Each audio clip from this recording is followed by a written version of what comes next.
ఈ కథ భరత్పూర్ గ్రామానికి చెందిన శెట్టి కుటుంబానిది. హరివర్ష్ శెట్టి తన భార్య ఇంకా 3 కూతుర్లతో కలిసి ఉంటాడు. హరివంశ్ వృత్తిపరంగా ఒక ఇంజనీర్. అతను తన 3 కూతుర్లను బాగా చదివించి వాళ్లని గొప్పవాళ్లను చెయ్యాలని అనుకుంటాడు.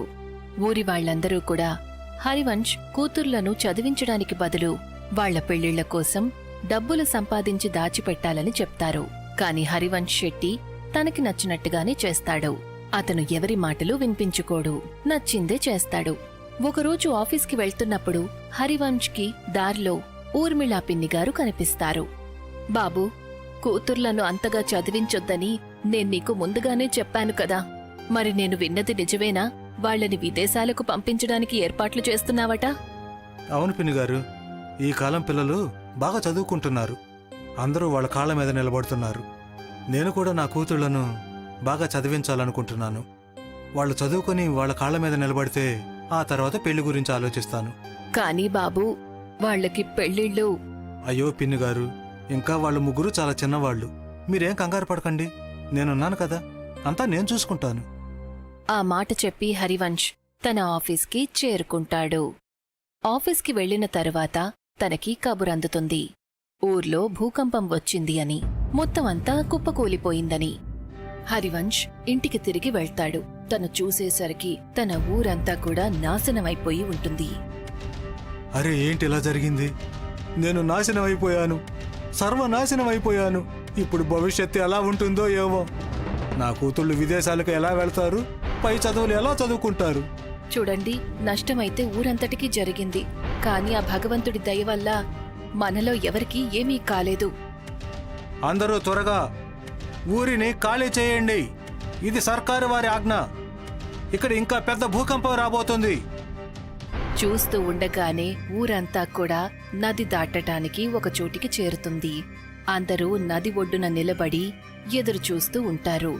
అలాగే హరివంశ్ శెట్టి కుటుంబం కూడా నది దాటడానికి ఎదురుచూస్తూ ఉంటుంది.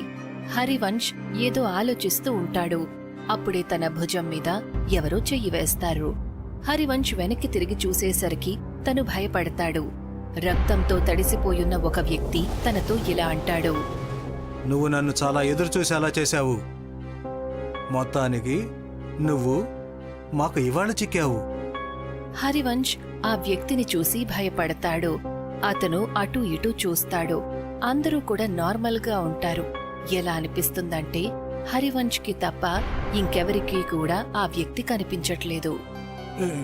ఎవరు నువ్వు? నువ్వు మా కోసం ఎందుకు ఎదురు చూస్తున్నావు? ఆత్మ ఏదో ఒకటి అనేలోగా హరివంశ్ 3 కూతుర్లలో చిన్న కూతురు ఇలా అంటుంది. నాన్నా, మనం ఇక్కడ ఎప్పటినుంచో ఎదురు చూస్తున్నాము.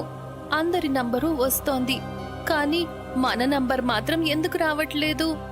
ఇప్పుడు నాకు చాలా చాలా ఆకలిగా ఉంది. ఎటువంటి రోజు వచ్చిందో చూసావా ఇంజనీర్? మన వాళ్ళకి ఏదైనా సమస్య వచ్చిందంటే మనం అసలు ప్రశాంతంగా ఉండలేము. సరిగ్గా చెప్పాను కదా నేను? కానీ నువ్వెవరు? నా నుండి నీకు అసలు ఏం కావాలి? అంతలో హరివంశ్ దృష్టి నది మధ్యలో ఉన్న పడవ మీద పడుతుంది. అక్కడ చాలా మంది అరుస్తున్న శబ్దం వినిపిస్తుంది. పడవ నది మధ్యలో అటూ ఇటూ ఊగిసలాడుతూ ఉంటుంది. అప్పుడే హరివంశ్ దృష్టి నదిలో ఉన్న ఆత్మల మీద పడుతుంది. ఆ ఆత్మలు పడవలో ఉన్న వ్యక్తుల్ని నదిలోకి తోసేయడానికి ప్రయత్నిస్తూ ఉంటాయి. మనుషులు నదిలోకి పడుతూ ఉంటే ఆ ఆత్మలు ఒక్కొక్కరిగా ఒకరి తలను తీసేస్తే ఇంకొక ఆత్మ ఒకరి రక్తం తాగుతుంది. అంత భయంకరమైన దృశ్యాన్ని చూసి హరివంశ్ ఆలోచిస్తాడు. బహుశా ఈ ఆత్మలకు మగవాళ్లతోనే ప్రాబ్లమేమో, అందుకని మగవాళ్ళని మాత్రమే చంపుతున్నాయి. ఒకవేళ నేను నా కుటుంబంతో వెళ్తే అవి నాతో పాటు వాళ్ళని కూడా ఇబ్బంది పెట్టొచ్చు. అవి నేనెప్పటికీ తట్టుకోలేను. అలా ఆలోచిస్తూ హరివంశ్ అక్కడ్నుంచి మళ్లీ ఊర్లోకి పరిగెత్తడం మొదలు పెడతాడు. తన కుటుంబ సభ్యులు తనని వెనక్కి రమ్మని చెప్తారు. అరే, మీరు అటెటు వెళ్తున్నారండి? ఊర్లో ప్రమాదం పొంచి ఉంది, వెనక్కి రండి. అవును నాన్న, దయచేసి వెనక్కొచ్చేయండి. అక్కడికి వెళ్ళకండి. దయచేసి అటు వెళ్ళకండి నాన్న, వెనక్కొచ్చేయండి. కాని హరివంశ్ ఎవరి మాట వినిపించుకోడు. ఊర్లోకి పారిపోతాడు. అతను ఎప్పుడైతే ఊర్లోకి వెళ్తాడో అప్పుడు అక్కడ చూసేసరికి ఎవ్వరూ ఉండరు. పూర్తిగా నిశ్శబ్దంగా ఉంటుంది. హరివంశ్ చిందరవందర అయిపోయిన ఊరిని అన్ని వైపుల నుంచి చూస్తూ ఉంటాడు. అప్పుడే తనకి ఒక ఆత్మ తన వైపు పరిగెత్తుకుంటూ వస్తూ కనిపిస్తుంది. హరివంశ్ తన ప్రాణాలను కాపాడుకుంటూ అక్కడి నుంచి పరిగెడతాడు. పరిగెత్తి అలసిపోయిన తరువాత హరివంశ్ ఒక గవర్నమెంట్ స్కూల్ దగ్గర బయట కూర్చుంటాడు. అక్కడ కూడా తనకి అంతా చిందరవందరగా కనిపిస్తుంది. అంతలో ఇద్దరు చిన్నపిల్లల ఆత్మలు హరివంశ్ దగ్గరికి వస్తాయి. వచ్చి, అంకుల్, మేము అమాయకపు పిల్లలాం కదా, మీరు మమ్మల్ని ఎందుకు చంపేశారు? ఇప్పుడు ఇది మీ వంతు. నేను ఈ చిన్నపిల్లల్ని ఎందుకు చంపుతాను? నాకు కూడా 3 కూతుళ్ళున్నారు. భగవంతుడా, అసలేంటి ఇదంతా? అక్కడ నా కుటుంబం ఒంటరిగా ఉంది. వీళ్ళందరూ కూడా పొరపాటు పడుతున్నారనిపిస్తుంది. హరివంశ్ అలా ఆలోచిస్తూ ఉండగా అంతలో అక్కడికి ఒక భయంకరమైన ఆడమనిషి ఆత్మ వస్తుంది. ఆవిడ హరివంశ్తో, నువ్వు నీ కుటుంబాన్ని ఇంతగా ప్రేమిస్తున్నావు కదా, మరి ఎదుటివాళ్ల గురించి నువ్వెందుకు ఎప్పుడూ ఆలోచించలేదు? ఇప్పుడు నువ్వు చస్తావు. నీ మరణం చాలా దారుణంగా ఉంటుంది. హరివంశ్ అదంతా చూస్తాడు. ఆ తర్వాత అటు ఇటు పరుగులు పెడతాడు. అతను పరిగెడుతూ మళ్లీ నది ఒడ్డుకి చేరుకుంటాడు. కాని ఈసారి తను చూసేసరికి తను ఎక్కడైతే నిలబడి ఉంటాడో అక్కడ ఎవరూ ఉండరు. అప్పుడే తను చూసేసరికి ఒక పడవ నదిలోంచి వెళ్తూ ఉంటుంది. అక్కడ కొన్ని ఆత్మలు దాడి చేస్తూ ఉంటాయి. హరివంశ్కి అసలు ముందేమీ అర్థం కాదు. అంతలో తను చూసేసరికి ఊరి వైపు నుంచి పరిగెత్తుతూ వస్తున్న ఆత్మలు హరివంశ్ దగ్గరికి వస్తాయి. ఇక నేను తప్పించుకోవడం కష్టం దేవుడా, నా కుటుంబాన్ని మీరే చూసుకోవాలి. అంతలో ఎదురుగా వస్తున్న ఆత్మలు తన మీద దాడి చేస్తాయి. హరివంశ్ కాలు తడబడుతుంది. అతను పడబోయి తప్పించుకుంటాడు. తన దృష్టి మళ్లించేసరికి తను చూస్తాడు, నది మీద ఒక వంతెన కట్టి ఉంటుంది. అసలు ఇదంతా ఎలా సాధ్యమవుతుంది? ఇంతవరకు ఇక్కడేమీ లేదు. అంతలో వంతెన ఎక్కడి నుంచి వచ్చింది? హరివంశ్ ఏమనుకుంటాడంటే ఈ కష్ట సమయంలో తనకేమీ అర్థం కావట్లేదు అని. ఆ వంతెన ముందే అక్కడ ఉందేమో, కాని తను నోటీస్ చేయలేదనుకుంటాడు. హరివంశ్ ఏమాత్రం ఆలోచించకుండా ఆ వంతెన మీదకు వెళ్తాడు. అక్కడ్నుంచి మరొక వైపుకి వెళ్లటం మొదలు పెడతాడు. పరిగెత్తుతూ అతను బ్రిడ్జ్ సెంటర్లోకి చేరుకుంటాడు. అక్కడికి చేరుకోగానే తన దృష్టి నది అవతల వైపు పడుతుంది. అక్కడ తన కుటుంబం తనని పిలుస్తూ ఉంటుంది. సుధా, నేను వస్తున్నాను. ఒక్క నిమిషం అమ్మా, నేను వచ్చేస్తున్నాను. హరివంశ్ ఎప్పుడైతే తన అడుగు ముందుకు వేస్తాడో అప్పుడు ఆ ఇద్దరు పిల్లల ఆత్మలు తన ఎదురుగా వచ్చి నిలబడతాయి.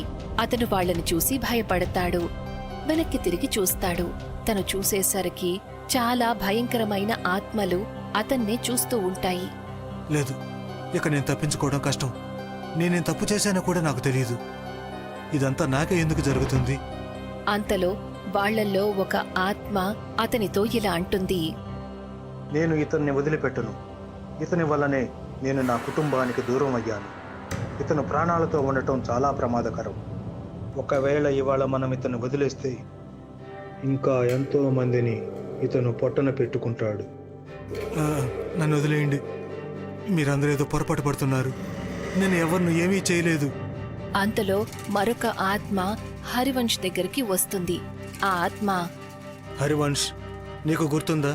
గవర్నమెంట్ తరపు నుండి నీకు స్కూల్ కట్టే టెండర్ దొరకనప్పుడు నువ్వు డబ్బులిచ్చి ఆ టెండర్ని నీ పేరు మీదకు మార్పించుకున్నావు. నువ్వు 5 ఏళ్ల క్రితం టెండర్ గురించి మాట్లాడుతున్నావా? అవును. ఎందుకంటే నాకు ఆ ప్రాజెక్ట్ ఎలాగైనా సరే కావాలి. నా కూతుళ్ళు పట్నంలో చదువుకోవడానికి వెళ్తున్నారు. అక్కడ ఫీజు చాలా ఎక్కువ. నేను ఊళ్ళో ఉండే ఇంజనీర్ని. పెద్ద పెద్ద కళలు నేను ఎలా నెరవేర్చుకోగలను? అందుకే లంచం ఇచ్చి ఆ టెండర్ని నా పేరు మీద మార్చుకున్నాను. కానీ దీని గురించి ఎవరికైనా ఏం ప్రాబ్లం ఉంటుంది? హరివంశ్ అలా అనగానే ఆ స్కూల్ పిల్లలు తన ముందుకొచ్చి, అంకుల్, ఒకవేళ ఆ టెండర్ని మీరు తీసుకోకపోతే ఇవాళ మేము ప్రాణాలతో ఉండేవాళ్ళం.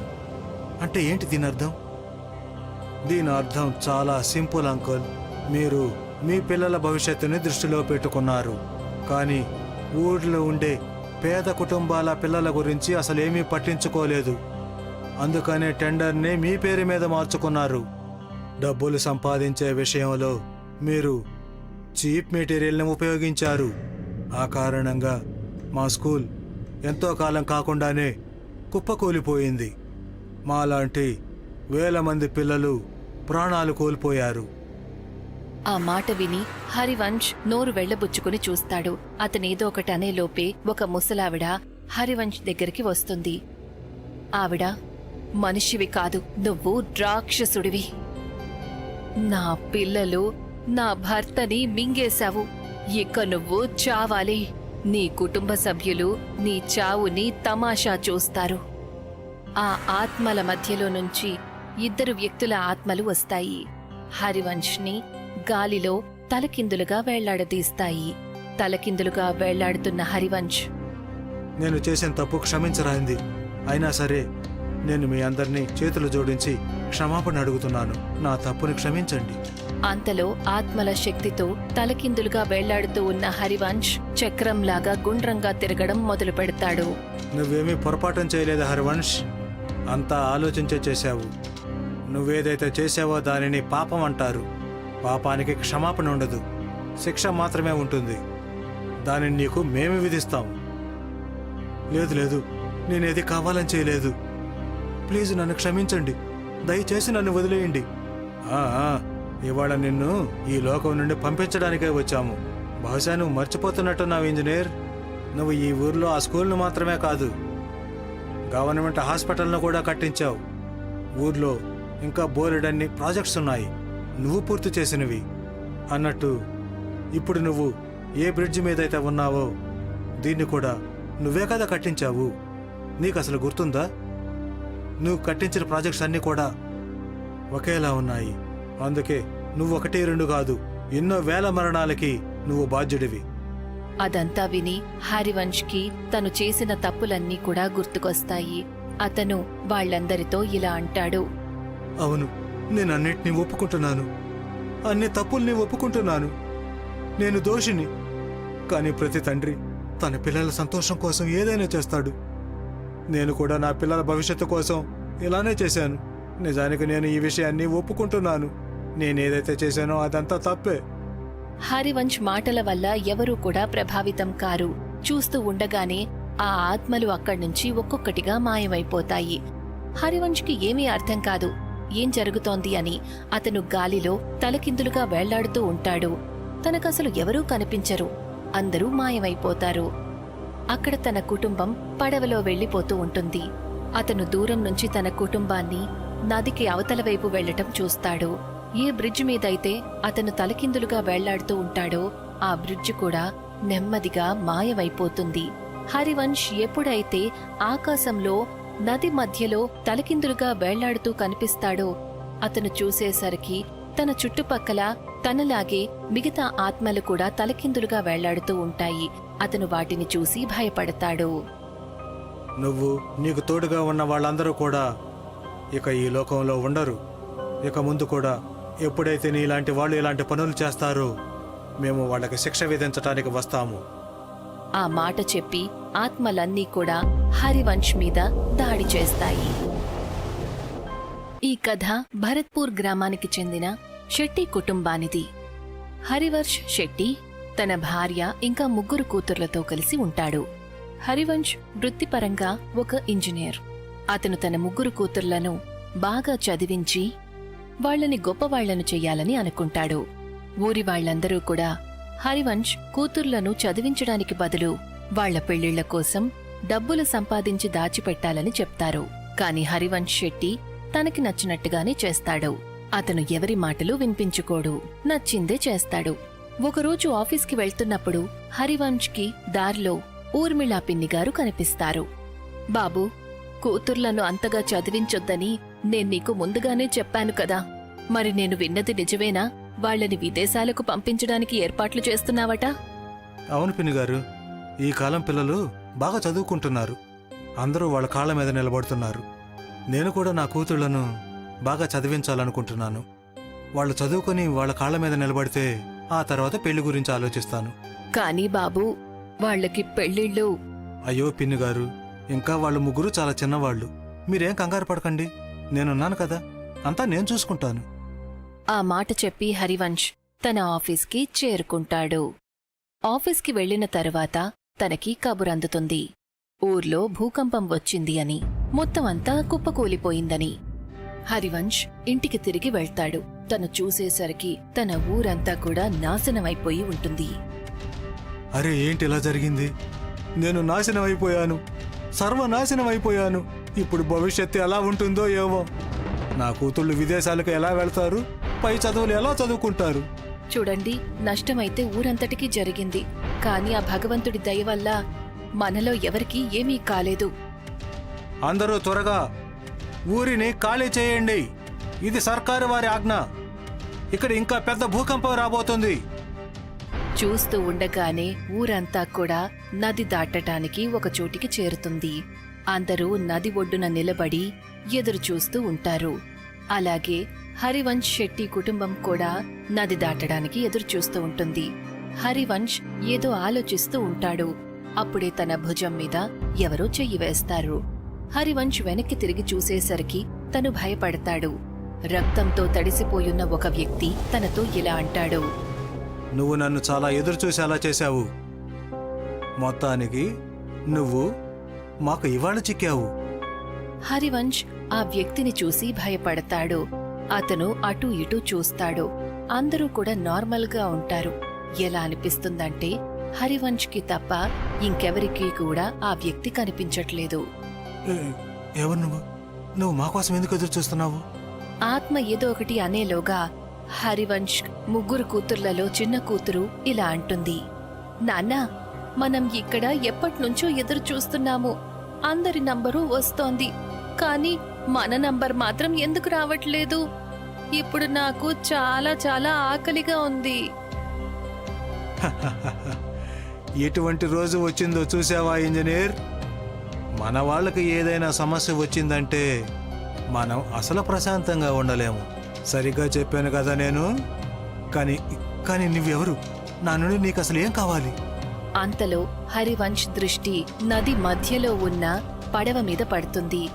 అక్కడ చాలా మంది అరుస్తున్న శబ్దం వినిపిస్తుంది. పడవ నది మధ్యలో అటూ ఇటూ ఊగిసలాడుతూ ఉంటుంది.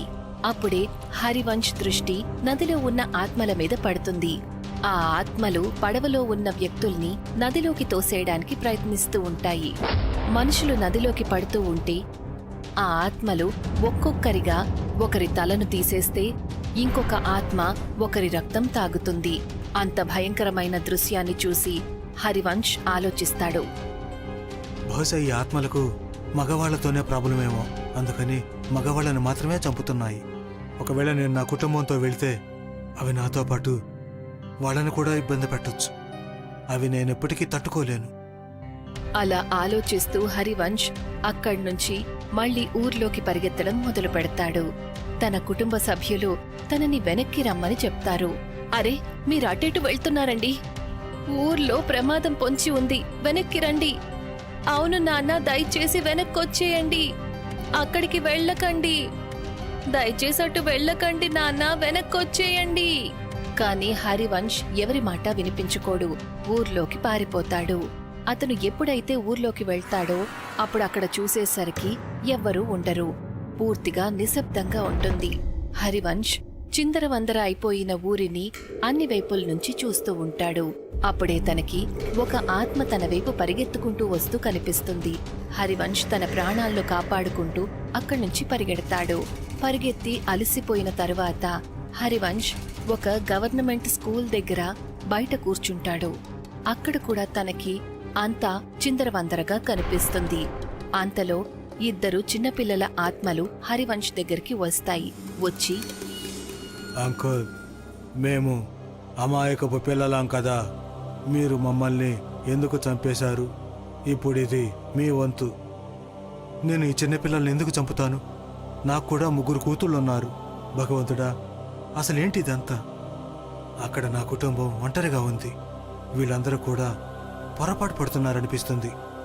హరివంశ్ అలా ఆలోచిస్తూ ఉండగా అంతలో అక్కడికి ఒక భయంకరమైన ఆడమనిషి ఆత్మ వస్తుంది. ఆవిడ హరివంశ్తో, నువ్వు నీ కుటుంబాన్ని ఇంతగా ప్రేమిస్తున్నావు కదా, మరి ఎదుటి వాళ్ల గురించి నువ్వెందుకు ఎప్పుడూ ఆలోచించలేదు? ఇప్పుడు నువ్వు చస్తావు. నీ మరణం చాలా దారుణంగా ఉంటుంది. హరివంశ్ అదంతా చూస్తాడు. ఆ తర్వాత అటు ఇటు పరుగులు పెడతాడు. అతను పరిగెడుతూ మళ్ళీ నది ఒడ్డుకి చేరుకుంటాడు. కాని ఈసారి తను చూసేసరికి తను ఎక్కడైతే నిలబడి ఉంటాడో అక్కడ ఎవరూ ఉండరు. అప్పుడే తను చూసేసరికి ఒక పడవ నదిలోంచి వెళ్తూ ఉంటుంది. అక్కడ కొన్ని ఆత్మలు దాడి చేస్తూ ఉంటాయి. హరివంశ్కి అసలు ముందేమీ అర్థం కాదు. అంతలో తను చూసేసరికి ఊరి వైపు నుంచి పరిగెత్తుతూ వస్తున్న ఆత్మలు హరివంశ్ దగ్గరికి వస్తాయి. ఇక నేను తప్పించుకోవడం కష్టం దేవుడా, నా కుటుంబాన్ని మీరే చూసుకోవాలి. అంతలో ఎదురుగా వస్తున్న ఆత్మలు తన మీద దాడి చేస్తాయి. హరివంశ్ కాలు తడబడుతుంది. అతను పడబోయి తప్పించుకుంటాడు. తన దృష్టి మళ్లించేసరికి తను చూస్తాడు, నది మీద ఒక వంతెన కట్టి ఉంటుంది. అసలు ఇదంతా ఎలా సాధ్యమవుతుంది? ఇంతవరకు ఇక్కడ ఏమీ లేదు. అంతలో వంతెన ఎక్కడి నుంచి వచ్చింది? హరివంశ్ ఏమనుకుంటాడంటే ఈ కష్ట సమయంలో తనకేమీ అర్థం కావట్లేదు అని. ఆ వంతెన ముందే అక్కడ ఉందేమో, కాని తను నోటీస్ చేయలేదనుకుంటాడు. హరివంశ్ ఏమాత్రం ఆలోచించకుండా ఆ వంతెన మీదకు వెళ్తాడు. అక్కడ్నుంచి మరొక వైపుకి వెళ్లటం మొదలు పెడతాడు. పరిగెత్తుతూ అతను బ్రిడ్జ్ సెంటర్లోకి చేరుకుంటాడు. అక్కడికి చేరుకోగానే తన దృష్టి నది అవతల వైపు పడుతుంది. అక్కడ తన కుటుంబం తనని పిలుస్తూ ఉంటుంది.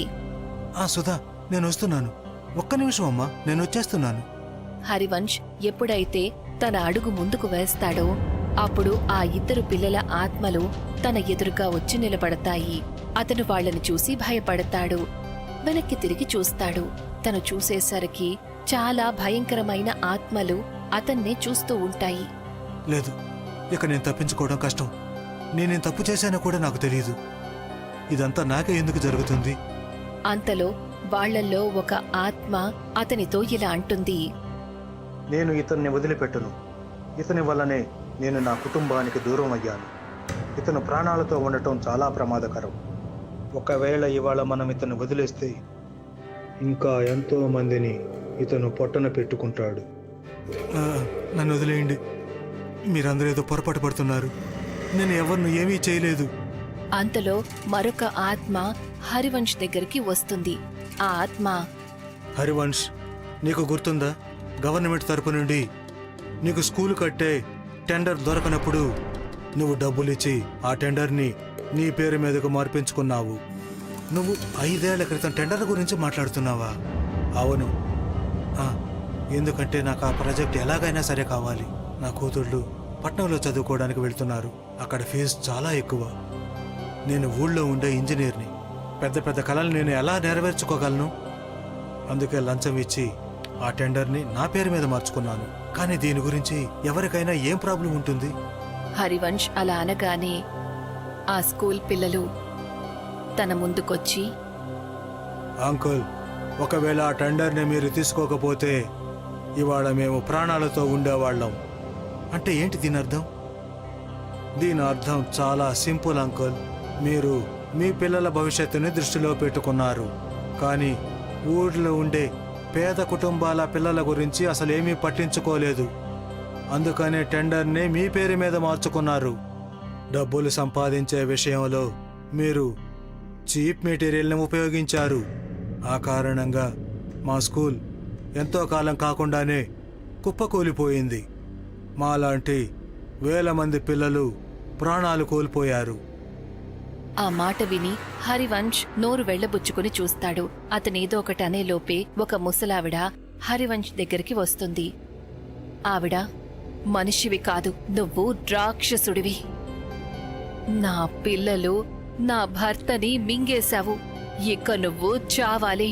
నీ కుటుంబ సభ్యులు నీ చావుని తమాషా చూస్తారు. ఆ ఆత్మల మధ్యలో నుంచి 2 వ్యక్తుల ఆత్మలు వస్తాయి.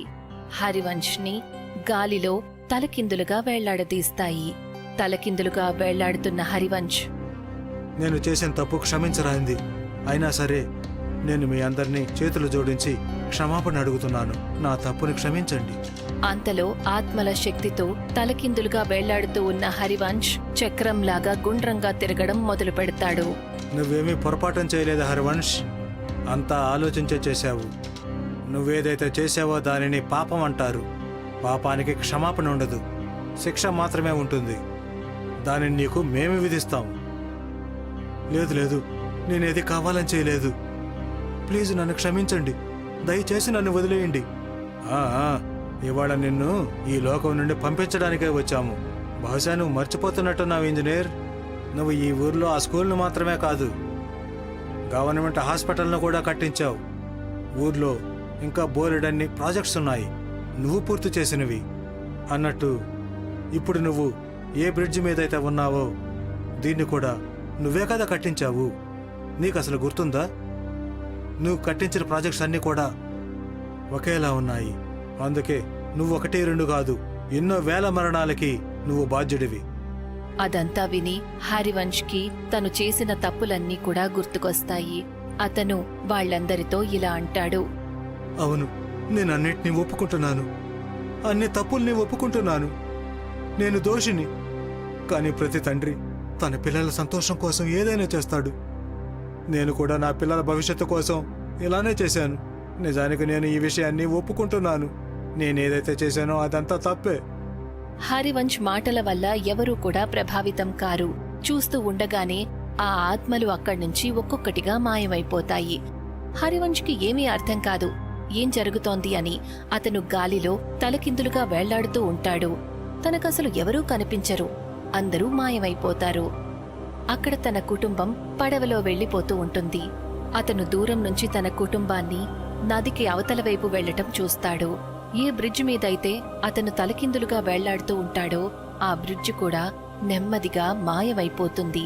హరివంశ్ ఎప్పుడైతే ఆకాశంలో నది మధ్యలో తలకిందులుగా వేళ్లాడుతూ కనిపిస్తాడో అతను చూసేసరికి తన చుట్టుపక్కల తనలాగే మిగతా ఆత్మలు కూడా తలకిందులుగా వేళ్లాడుతూ ఉంటాయి.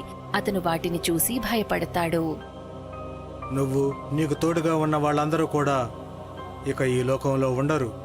ఇక ముందు కూడా ఎప్పుడైతే నీలాంటి వాళ్ళు ఇలాంటి పనులు చేస్తారో మేము వాళ్ళకి శిక్ష విధించటానికి వస్తాము. ఆ మాట చెప్పి ఆత్మలన్నీ కూడా హరివంశ్ మీద దాడి చేస్తాయి.